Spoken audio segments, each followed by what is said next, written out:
और इसमें खाद मेरी आप यकीन नहीं करेंगे पर खाद करीब महीने भर के अंदर खाद अच्छी बन जाती है। ये देखिए इस टाइप के बाउल आते हैं मार्केट में, ये ले लिए हैं। सभी में छेद कर रखा है सर ने ताकि पानी टपकता रहे। तो पानी टपक रहा है और कितना सुंदर लग रहा है, आप देख सकते हैं। सीजन जोन बना हुआ है। जी हाँ दोस्तों, ये वैसे तो एक स्टेयर है लेकिन अभी प्लांटेशन के लिए इस्तेमाल हो रही है। और मैं यहाँ पे देख रहा हूँ सर, स्नेक प्लांट बहुत सारे लगा रखे हैं आपने। ये भी पुराना है काफ़ी, करीब इसको करीब 10 साल हो गए सर। 10 साल हो गए। 10 साल हो गए। तो सर इसके सीड्स जो निकलते हैं वो जर्मिनेट करते हैं आप? बहुत इसके सीड में लोगों को बांटता रहता हूँ। मैं फिर से स्वागत करता हूँ इंदौर सीरीज़ के नेक्स्ट एपिसोड में। और आज की वीडियो में मैं आपको मिलवाने वाला हूँ 82 वर्ष के युवा से, जो कि सन 2010 से लगातार बागवानी कर रहे हैं। और क्योंकि प्रोफेशनली वो एज ए इंजीनियर वर्क किया करते थे, तो उनकी बगिया में भी आपको इंजीनियरिंग के बेहतरीन उदाहरण आज की वीडियो में मैं दिखाने वाला हूँ। जी हाँ दोस्तों, बहुत ही बेहतरीन बागवानी और बहुत ही बेहतरीन इंजीनियरिंग, दोनों का ही कॉम्बिनेशन आज की वीडियो में आप देखने वाले हैं। और पूरा गार्डन टूर कराएंगे।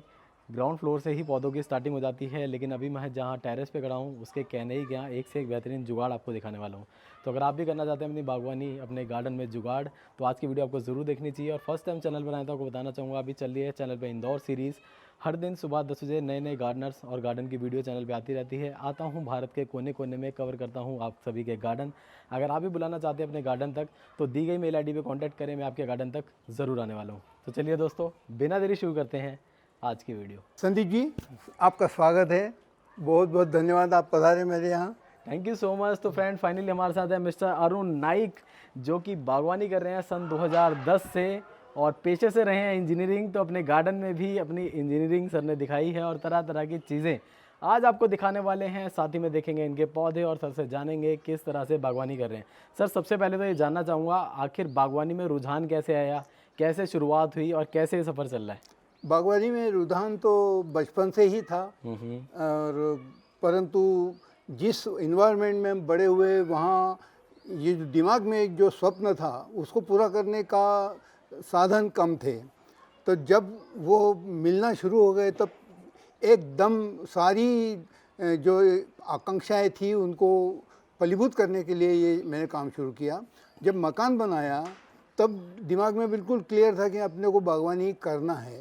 तो उस हिसाब से मैंने अपने छत के ऊपर जी कुछ पैरापीट के ऊपर गमले तक बनवा दिए थे, ताकि ये परमानेंट गमले हो गए हैं। वाह। ये सामने ये साउथ फेसिंग एरिया है, सामने करीब 10 फीट लंबा है। उधर आप देखें, उधर करीब 18 फीट लंबा है। ये मेरा पूरा गमला है एक। ओहो। और ये देखिए इसमें मैं प्लांट्स बदलता रहता हूँ। अभी सेवंती का सीज़न था इसलिए सेवंती लगा दी थी जी। परंतु इसमें नॉर्मली मेरे यहाँ दिन भर धूप आती है, इसलिए इसमें गुलाब लगे थे पहले। अब वो निकल गए, कुछ खराब हो गए थे तो वो निकाल दिए थे। लेकिन सर, बहुत सारे लोग तो ये कहते हैं ऐसा बनवाने से छत पे सीलन हो जाएगी, खराब हो जाएगी। बिल्कुल नहीं होती साहब, इसीलिए तो टेक्निकल ये था। मैंने जब ये बनाया, पैरापीट 1.5 फीट ऊंची उठा के उसके ऊपर स्लैब डाल दिया जी। और बाकायदा स्लैब डालने के बाद में उसको प्लास्टर किया। अच्छा। अंदर से कंप्लीट प्लास्टर के पानी निकालने के लिए सब निकास के लिए ट्यूब लाइट लगा दी है, पाइप डाल दिए हैं जगह जगह ताकि पानी निकल जाए। और बाहर नहीं, पानी अंदर ही आता है तो पौधों को ही मिल जाता है वो। उस हिसाब से मैंने ये बनाया था। तो और ये सक्सेस हो गया। सीलन नहीं होती आपके पास? बिल्कुल सीलन नहीं होती है। अच्छा। न तो आप देख सकते हैं इस दीवार में ही सीलन नहीं, तो नीचे जाने का प्रश्न ही नहीं उठता। 3 साइड को मैंने बनाया। अब इधर भी है और उधर भी है, तीनों तरफ अब मेरे को अफसोस हो रहा है कि शायद मैं पूरे इसमें बना रहता तो ये गमले की जरूरत नहीं पड़ती, वैसे लग जाते। अमेजिंग। तो दोस्तों, पहली इंजीनियरिंग का उदाहरण आपने देख लिया है। आपको दिखाता हूँ दूसरी इंजीनियरिंग का उदाहरण। चलते हैं अपने फाउंटेन की तरफ। पौधे वगैरह हम बाद में दिखाएंगे, पहले दिखाएंगे आपकी इंजीनियरिंग। जी सर। नेक्स्ट आ चुके हैं फाउंटेन पे। बहुत सारे लोगों को मैं अक्सर प्रेरित करता हूँ कि जुगाड़ करिए, जुगाड़ करिए। आज देखिए असल जुगाड़ू आपके सामने है और आपको दिखाएंगे कैसे बनाया। जी सर। बहुत सिंपल है। गार्डन का ही जो मटेरियल था, वेस्ट मटेरियल कुछ वो मैंने इसमें लगाया हुआ है। पानी ऊपर उछालने के लिए कूलर का पंप जो खराब हो गया था उसको ठीक करके मैंने उसको यूज़ किया है। वाह। इसके आइडिया पंप भी खराब था, उसको ठीक किया। हाँ जी, वो तो है। ओके। इसकी आइडिया मुझे, इस शेप की आइडिया मुझे उदयपुर से आई। उदयपुर में मैं करीब 25 साल रहा हूँ। तो वहाँ सुखाड़िया सर्कल पे बहुत अच्छा फाउंटेन है, वो भी करीब करीब इसी टाइप का है। अच्छा। तो वो मेरे यहाँ जो पौधों के लिए जो गमलों का या टोकरियों का मैं इस्तेमाल करता हूँ, वही मैंने इसमें यूज़ किया है। तो आप देख रहे हैं दोस्तों, सबसे नीचे एक टब है टब के बाद सर ये स्टैंड क्या डाला हुआ है अंदर लोहे का? हाँ हाँ, वो मेरे पास था, हाँ हाँ, उसको मैंने यूज़ करके अच्छा उसी के स्टैंड अंदर डाल दिया। फिर एक टब आ गया दूसरी शेप का। दूसरी। फिर ये देखिए इस टाइप के बाउल आते हैं मार्केट में, ये ले लिए हैं, सभी में छेद कर रखा है सर ने ताकि पानी टपकता रहे। तो पानी टपक रहा है और कितना सुंदर लग रहा है, आप देख सकते हैं। ऊपर आप देखिए कितना सुंदर है। तो इस तरीके से आप भी एक फाउंटेन घर पे बना सकते हैं, बहुत ही सस्ते में, बहुत ही रीज़नेबल। मात्र 100 रुपये की मोटर आती है अगर आपके पास नहीं है, और सर ने तो खुद ही रिपेयर भी कर दी। तो ये है इंजीनियरिंग का उदाहरण, बहुत ही कम पैसों में सुंदर सा फाउंटेन आपके सामने, जुगाड़ू फाउंटेन। हाँ, और आगे बढ़ते हैं सर। एक बेहतरीन आइए सर। और सेटअप है जो कि है खाद का सेटअप। अपनी खाद खुद बनाते हैं और उसे भी बनाने के लिए बनाया हुआ है जुगाड़। जी सर। ये मुझे इसके ऊपर बड़ा कहना नहीं चाहिए, पर मुझे गर्व है हाँ हाँ कि पहले जो खाद बनती थी वो मुश्किल से 3 या 4 महीने में बनती थी। जी। खाद बनाने का जो प्रिंसिपल बहुत सरल है। जो भी डीकम्पोजिंग एजेंट है वो उसके कांटेक्ट में जो वस्तु आएगी वो डिकम्पोज होगी। अगर हम स्टेडी इसमें रखें तो वो प्रोसेस बहुत लंबा हो जाता है। राइट। डिकम्पोज जो चीज़ हो गई वो अगले को करेगी, तो उसमें बहुत दिक्कत होती थी। ये बनाने के पहले मैं आपको बताना चाहूँगा कि ये ड्रम में मैंने सारा मटेरियल डाल के थोड़ा यूरिया डालते थे ताकि वो जल्दी हो जाए। गोबर खाद, बनी बनाई जो मेरी यूज़ की हुई खाद, थोड़ा गोमूत्र डालता हूँ, गुड़ डालता हूँ, बेसन डालता हूँ ताकि वो जल्दी ये हो जाए। और मैं इसको ड्रम को छत पे घुमाता था गोल गोल, बड़ी मेहनत करता था। पर बाद में सोचा कि ये मेहनत तो अपने से होगी नहीं, तो फिर मैंने ये सोच के ये जुगाड़ बनाया है। बहुत सिंपल है। और पिवोट के ऊपर इसका प्रिंसिपल पिवोट का है। अच्छा। 2 बोल्ट लिए हैं, एक बोल्ट में ग्रूइंग किया है, दूसरे बोल्ट में उसका वी शेप बना लिया। अच्छा। और दोनों साइड में पिवोट लगा दिए हैं। और आप देखिए कितना आसानी से ये मिक्स होता है। ये देखिए दोस्तों, इतना आसानी से मूव होता है। जब इसके अंदर मटेरियल हो जाता तो इतने आसानी से नहीं घूमता है, थोड़ी उसको मेहनत घुमाना लगती है। पड़ता है। परंतु ये बहुत सक्सेस है ये। जी। और इसमें खाद मेरी, आप यकीन नहीं करेंगे, पर खाद करीब महीने भर के अंदर खाद अच्छी बन जाती है। वाह, तो ये देखिए कितना सुंदर जुगाड़ है। और नीचे हम देख रहे हैं खाद भी रखी हुई है। ये कौन सी खाद है सर? यही बना के ये रखी मेरे है? यहाँ पारिजात का काफ़ी बड़ा पेड़ है। हाँ हाँ। 35 साल पुराना पेड़ है वो। अच्छा। उसके जितने भी फूल मैं रोज बाल्टी भर के फूल ऊपर लाता था और इसके अंदर डाल देता था। ओके। और ये सारी खाद पारिजात की है। कितने दिन में बन गई है? ये इसमें टाइम इसलिए लगा कि करीब 2 महीने तक मैं फूल इकट्ठे करता रहा। अच्छा अच्छा। तो करीब 2-2.5 महीने लग गए। तो ये सारी फूलों की है क्या? सारी फूलों की, ये केवल पारिजात की खाद है। देखो जी, सिर्फ पारिजात के फूलों की खाद है। अगर खाद इतनी है तो फूल कितने होंगे सर? हाँ, वो तो सोचिए। हजारों फूल, लाखों फूल होंगे। लाखों फूल थे। दूसरा, घर का कोई भी सब्जी के छिलके वगैरह कुछ भी मैं बाहर नहीं फेंकता हूँ। सारी चीज़ें मेरे यहाँ आती है। वाह। ये इसके अंदर अब आप ये देखो, ये अभी आया होगा, ये आज का है। वाह जी, ये सब इसमें जाएगा, इसकी खाद बनेगी। वाह। सूखे पत्ते आ जाता है यहाँ पे, तो किचन वेस्ट बेकार नहीं होता, बनती है खाद। जी सर। यहाँ ये सूखे पत्ते हैं जो मेरे गार्डन के निकलते हैं, सारे पत्ते इसके अंदर डाल देता हूँ और ये भी खाद में काम आ जाएंगे मेरे। वाह। तो दोस्तों, कैसा लगा आपको ये जुगाड़? कमेंट करके ज़रूर बताएं। बढ़ते हैं अगले जुगाड़ की तरफ। अगला जुगाड़ है बागवानी से रिलेटेड, जो कि मैं देख रहा हूँ सर एक पर्दा बना दिया आपने। ये सब इसकी भी आइडिया मुझे महेश जी से आई थी। महेश जी के यहाँ पे मैं मिस्टर महेश बंसल जी के पास भी ऐसा पर्दा है। ऐसा बनाया, उन्होंने कुछ अलग टाइप से बनाया था। पर मैंने कहा कि जब गमले, मेरे पास मनी प्लांट्स के काफ़ी ये थे, तो इस टाइप से मैंने इसको डेवलप किया है। तो मनी प्लांट काफ़ी थे, तो इन्होंने सोचा कुछ नया करें। आइडिया आया महेश बंसल जी से। उनका पर्दा है हाफ, इन्होंने बना दिया पूरा। तो ऊपर से लेके नीचे तक आप देख पा रहे हैं एक मनी प्लांट का पर्दा है, जो कि बहुत ही यूनिक है, बहुत ही अच्छा है। हाइट लगभग 7-8 फीट, 10 फीट तक इसकी हाइट है। पूरी तो 10 फीट हाइट है जी। पर ये अच्छा हो गया, काफ़ी दिखता बहुत अच्छा है जी। तो इसमें तरह तरह के पौधे हैं, फिलेडेंड्रॉन, पोथोस की डिफरेंट वेराइटीज़, अलग अलग तरह के 4 गमलों को लेके सभी में प्लांटेशन करके और धीरे धीरे इनको ग्रो किया है। सर, कितना समय लगा है बनने में? इसमें बहुत समय तो नहीं लगा, पर अब जैसे जैसे बढ़ता है उस हिसाब से अगर ज़्यादा बढ़ गया तो कटिंग करनी पड़ती है। और एक ज़रूर है कि मैं साफ़ सफाई में बिलीव करता हूँ। जो भी पीले पत्ते, आप कहीं पीला पत्ता शायद नहीं मिले आपको, आप निकालते रहते हो? रोज़ निकालता रहता हूँ और वो मेरे खाद के काम आ जाता है, खाद में ले जाते हैं जी। और दोस्तों, साथ ही बताना चाहूँगा, मिस्टर महेश का जो सेटअप है वो गमले ऊपर हैं, ऊपर से नीचे उनकी सारी जो बेल है लटकती है, सर का जो गमला है वो नीचे है और नीचे से ऊपर ये लेके जाते हैं, तो ये डिफरेंस है दोनों में। धीरे धीरे सर अब हम चारों तरफ के पौधे भी दिखा देते हैं व्यूअर्स को, फिर हम लेके चलेंगे नीचे की ओर। तो आते हैं वापस अपनी फाउंटेन के पास, और फाउंटेन के बैकग्राउंड में आप देखिए ज़बरदस्त ऑक्सीजन जोन बना हुआ है। जी हाँ दोस्तों, ये वैसे तो एक स्टेयर है लेकिन अभी प्लांटेशन के लिए इस्तेमाल हो रही है। और मैं यहाँ पे देख रहा हूँ सर स्नेक प्लांट बहुत सारे लगा रखे हैं आपने। मैं सर मेरी एक ये है कि ये पौधे मैं कॉलोनी में लोगों को बांटता रहता हूँ कि भाई आप आइए मेरे यहाँ से फ्री में ले जाइए, और अपने घर में ऑक्सीजन की कमी जो है पूरी वो ये पौधे पूरी कर देंगे। अमेजिंग।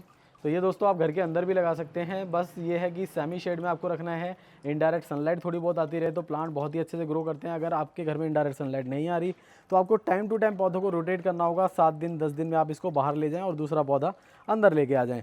और प्रोपोगेट करना बहुत ही आसान है, नीचे से पप्स निकल जाते हैं, उनको डिवाइड कर सकते हैं। और एक एक पॉट में देखिए कितने सारे पप्स हैं, करीब 8-8 10-10 हो गए हैं एक एक पॉट में। तो पूरा बुशी हो चुका है ऊपर से नीचे तक, हज़ारों पौधे इस तरह सर डिवाइड करके दे चुके हैं। ऊपर देखेंगे फिलेडेंड्रोन काफ़ी पुराना है यहाँ पे। कितने पुराने हैं सर ये, कितने ओल्ड है ये वाले? जी सर, ये भी इसको करीब 7-1 साल हो गए मेरे। 7 साल हो गए? 7 साल हो गए हैं। उसकी जड़ें ही बताती है, उसकी जड़ें कहाँ तक, जहाँ जगह मिलती है वहाँ पे जड़ें फैल जाती है। वो करीब काफ़ी पुराना है वो। तो कड़ी पत्ता के साथ साथ नीचे आप देखेंगे अगेन फिलेडेंड्रोन, और ये आ चुका है बहुत ही सुंदर स्पाइडर काफ़ी अच्छे हैं। हाँ, स्पाइडर आ चुके हैं जिनकी हाइट जो है वो बहुत ही अच्छी हो गई है, बहुत ही बुशी हो गए हैं। तो अगर आपके भी स्पाइडर पुराने हैं तो कुछ इसी तरह आपको ग्रोथ मिलने वाली है। सर पीछे है अडेनियम, ये कब लेकर आए थे? ये सर, ये अडेनियम मेरे गार्डन की जान है। यह अडेनियम करीब 35 साल पुराना है। 35 साल पुराने? 35 साल पुराना अडेनियम है। और इसमें एक देखिए कि साक्षात गणेश जी की प्रतिमा इसमें दिखती है। ये देखिए दोस्तों, आप कहीं भी दूर से देखें तो ऐसा लगता है कि साक्षात गणेश जी विराजमान हैं। वाओ। तो 35 साल पुराने अडेनियम के ऊपर आप देख पा रहे हैं गणेश जी की झलक आपको नजर आ रही होगी। और इसमें तुलसी को भी सर ने साथ में लगाया हुआ है। तुलसी तो खुद ब खुद आ गई सर। अच्छा, तुलसी मेरे यहाँ तुलसी माता की बड़ी मेहरबानी है, जिधर देखो उधर तुलसी। अमेजिंग हो जाए। साथ ही में हम देख पा रहे हैं यहाँ पे फ्लावर पे शेड भी अलग नजर आ रहा है। ग्राफ्टिंग की हुई है क्या सर आपने? नहीं सर, ये एज इट इज पौधा है, मैंने कभी इनको ग्राफ्टिंग नहीं किया। अच्छा, तो ये देखिए शेड जो है वो डिफरेंट भी इसमें दिखाई दे रहे हैं मुझे। क्या रीज़न है मुझे नहीं पता दोस्तों, तो आप लोग कमेंट करें, जो भी लोग अडेनियम लगाते हैं क्या रीज़न हो सकता है उसके लिए कमेंट करिएगा। सॉन्ग ऑफ इंडिया देखिए बहुत ही बुशी है, बगल में लगा है रियो, ये भी बहुत ही बढ़िया है। तो सेमी शेड प्लांट में इनका सिलेक्शन आप कर सकते हैं। क्रोटोन है, कुछ पैराग्रास हम देख रहे हैं, इतनी सारी लगी हुई है यहाँ पे, बहुत ही बुशी हो गई हैं। और फिलेडेंड्रोन की वैरायटी आपके सामने है। साथ ही में एक और अडेनियम आ गया, ये कितना पुराना है सर? ये भी पुराना है काफ़ी, करीब इसको करीब 10 साल हो गए सर। 10 साल हो गए? 10 साल हो गए। तो सर इसके सीड्स जो निकलते हैं वो जर्मिनेट करते हैं आप? बहुत, इसके सीड में लोगों को बांटता रहता हूँ। मेरे पास में बल्क में इसके सीड्स हैं। अच्छा। और मैंने कहीं रखे हैं और मैं बांटता रहता हूँ लोगों को। बहुत ही बढ़िया। और कटिंग भी लगाते हैं आप? कटिंग लगाता हूँ। और इसका सर मैं दिखाना चाहूँगा कि जैसे जैसे ये कई बार तो खुद ब खुद पौधे उगाते हैं। अच्छा। तो ये इसके अंदर ये पौधे हुए हैं, ये मैं बांटने के लिए जिसके मैं इनको देता रहूँगा। ज़बरदस्त जी। तो इस कॉर्नर पे आए गए हैं तो दिखाना चाहूँगा मॉन्स्टेरा, देखिए कितने अच्छे से ग्रो कर रहा है। एक दूसरा स्नेक प्लांट बेबी सनरोज आपके सामने है, जिसपे कुछ इस तरह के फ्लावर आते हैं। देखिए अगर आप हैंगिंग में प्लांट चूज़ कर रहे हैं लगाने के लिए तो ये प्लांट ज़रूर चूज़ करें। फ्लावरिंग करता रहता है और इस तरह से बुशी हो जाता है। हैंगिंग बास्केट के लिए बहुत ही अच्छा ऑप्शन आपके सामने है। इसी के साथ ही आप देखेंगे और भी प्लांट्स हैं यहाँ पर। एक नींबू नज़र आ रहा है सर, जिसपे साइज़ बहुत ही बड़ा है। और इतने बड़े बड़े नींबू तो हमने आपको इंदौर सीरीज़ के मिस्टर महेश बंसल जी के गार्डन में दिखाए थे। तो सर इस नींबू की खासियत क्या है? ये नींबू की साइज देखिए आप। ओए होए, ये देखिए नींबू की साइज देखिए, क्या साइज है। ये सीडलेस नींबू है। हाँ। गंधराज नाम है इसका जी। और अगर मैं गलत नहीं हूँ तो करीब 200 ग्राम के लगभग का ये नींबू, 200 आता है 200 ग्राम का। हाँ सर। वाह। मैंने तो सर ये कितना पुराना प्लांट है आपका? सर ये प्लांट मुझे मेरी सिस्टर ने दिया था, जिनके यहाँ से उन्होंने ग्राफ्टिंग करके दिया था। अब मेरे यहाँ इसको करीब 10 साल हो गए हैं। अमेजिंग। और कितने साल में फ्रूटिंग आनी शुरू हो गई थी? वो तो ग्राफ्टिंग करके दिया था तो लाए और उसके अगले साल में ही फ्रूटिंग शुरू हो गई। साल भर में आ गया था। हाँ सर। तो दोस्तों अगर आप भी चाहते हैं बड़े बड़े नींबू तो ढूंढिए गदराज और इसको ला के लगाएं अपने गार्डन में। काफ़ी ब्यूटीफुल है, खुशबू भी फूलों की बहुत अच्छी होती है और नींबू का साइज़ आपके सामने है। भरपूर रस है और कई बार तो ये पक के नीचे गिर जाते हैं। अच्छा। और ये नींबू भी जब जो मैंने तोड़ के रखे हैं वो नीचे फ्रीज में रखने पड़े मेरे को। अच्छा। अभी इसमें कम से कम 25 एक नींबू, एक भी इसमें बीज भी नहीं होता, एक भी बीज नहीं होता, इसलिए इसको ग्राफ्टिंग करके ही लगाना पड़ेगा। अगर लगाना है तो ग्राफ्टिंग करनी पड़ेगी। बिना बीज वाला नींबू आपके सामने है, नाम है गंधराज। और एक और नींबू यहाँ पे आप देख रहे हैं, लोकल नींबू है, ये लोकल देसी नींबू आप देख पा रहे हैं, जिसे शायद कागजी नींबू भी बोला जाता है। हाँ, कागजी नींबू है। तो आपके सामने है, इस पे भी अभी फ्रूटिंग अच्छी हो रही है, तो ये भी बढ़िया है। साइज इसका छोटा है। तो डिफरेंट तरह के कुछ प्लांट आप लगा लेते हैं जिनमें फ्रूटिंग होने लगती है, तो आपको आगे आने वाले समय में नींबू अपने गार्डन से ही मिल जाएंगे और आप भी नींबू पानी वगैरह बना के अपने गार्डन का ही एंजॉय कर सकते हैं, जैसा कि सर भी करते हैं। वाह। तो सर आप अपने गार्डन में पानी कैसे देते हैं? पानी नीचे मोटर लगी है, पाइप है यहाँ पे। अच्छा। और जब भी मुझे स्वयं को देना है तो पाइप में खोल के थोड़ा पानी, ताकि उनको पौधे धुल भी जाते हैं। अच्छा। और थोड़ा पानी इनको डाल देता हूँ। कितना समय लग जाता है? जी सर। कितना टाइम लग जाता है देने में? नहीं, बहुत ज़्यादा टाइम नहीं लगता इसमें, करीब 20 मिनट में सारे छत के ऊपर मैं इनको पानी दे देता हूँ, आराम से दे देता हूँ। 20 मिनट में हो जाता है। ऊपर रूफ के ऊपर मैंने जब शेडिंग किया तो प्रणाली जो थी काफ़ी छोटी थी, जितना पानी आता था, तो फिर बड़ी लगानी पड़ी। और निकली हुई प्रणाली फेंकने की जगह मैंने उसका ऐसे गमले टाइप यूज़ कर दिया। यहाँ इसको लगा दिया, नीचे सपोर्ट लगा के उसके ऊपर रख दिया। ये देखिए, एक पोर्शन यहाँ है और नीचे दूसरा बाहर की तरफ मैंने लगा दिया है। और उसमें इसी टाइप के पौधे लगा दिए हैं। देखिए जी, तो प्रणाली छोटी है, स्पेस कम है, तो स्नेक प्लांट को लगा दिया, जो कि सारे के सारे बहुत अच्छे से ग्रो कर रहे हैं। तो आप भी इसी तरह से निकलने वाले वेस्ट का इस्तेमाल कर सकते हैं। ये देखिए जगह पे चीज़ें इस्तेमाल। ये अमृत मिट्टी जो मैं हमारे ग्रुप में, कई ग्रुप में अमृत मिट्टी के बारे में बताती है। अमृत मिट्टी, ये अमृत मिट्टी मैंने बनाई है। ओके। और इसमें अमृत जल, जो जीवामृत जिसको कहते हैं, जीवामृत पहले बनाया। और कई बार जीवामृत बहुत ज़्यादा बन जाता है, तो मैंने क्या किया कि जो सूखे पत्ते हैं वो इकट्ठा करके रखता हूँ मैं अक्सर। मेरे यहाँ कम से कम 10-12 बोरियाँ सूखे पत्ते हर समय रहते हैं। तो इसमें वो सूखे पत्तों को मैंने जीवामृत में भिगो के, नीचे मिट्टी का लेयर, उसके ऊपर वो पत्ते भिगो के, ऐसे करीब 10 लेयर इसके ऊपर लगा के रखे हैं। और ये बिल्कुल तैयार है, आप देख सकते हैं, बिल्कुल खाद जैसी मिट्टी हो चुकी है। ओहो, ये देखिए जी, ये मेरे लिए सोना है। हाँ, अमृत मिट्टी आपके सामने अमृत मिट्टी है, बिल्कुल सोना तैयार कर दी है। और इसी तरह आगे भी देखिए बहुत सारे स्नेक प्लांट अगेन प्रोपोगेट कर रखे हैं, स्टैंड के ऊपर लगे हुए हैं। तो आप भी इसी तरह से प्रोपोगेशन कंटिन्यू कर सकते हैं और कर सकते हैं अपने प्लांट्स को डिवाइड। पानी की टंकी का भर जाने पे इसका एक देसी जुगाड़ किया हुआ है। एक इंडिकेटर है, ये इंडिकेटर बता देता है कि टंकी कितनी भरी हुई है। अंदर एक फ्लोट है, फ्लोट के ऊपर ये रस्सी से मैंने इंडिकेटर लगाया हुआ है, नीचे से दिख जाता है कि टंकी कितनी भरी है, बंद कर दे। दूसरा, इसमें रिकॉर्डेड अनाउंसमेंट भी आता है। वो जो जहाँ मोटर लगी है वहाँ पे मैंने वो अनाउंसमेंट वाला चिप लगा के रखा है। उसमें घर के अंदर हमारे स्पीकर लगे, उसमें आवाज़ आती है कि पानी की टंकी भर गई है, मोटर बंद कर दीजिए। इत जले दीपक उत्मन मोरा माना मोरा मोरा इत जले दीपक उत्मन मोरा फिर भी न जाए मेरे घर का अंधेरा। नीचे की ओर जा रहे हैं और यहाँ पे भी देख रहे हैं बेहतरीन पौधे आपको नजर आ रहे हैं। काफ़ी पुराना है, सब याद नहीं रहता, पर बहुत पुराना है। इसके तने से आप अंदाजा लगा सकते हैं कि काफ़ी मोटा हो गया है। बहुत ही मोटा हो गया, बहुत ही हेल्दी है। 38 साल हो गए इस पौधे को मेरे पास। 38 साल, 38 ईयर्स।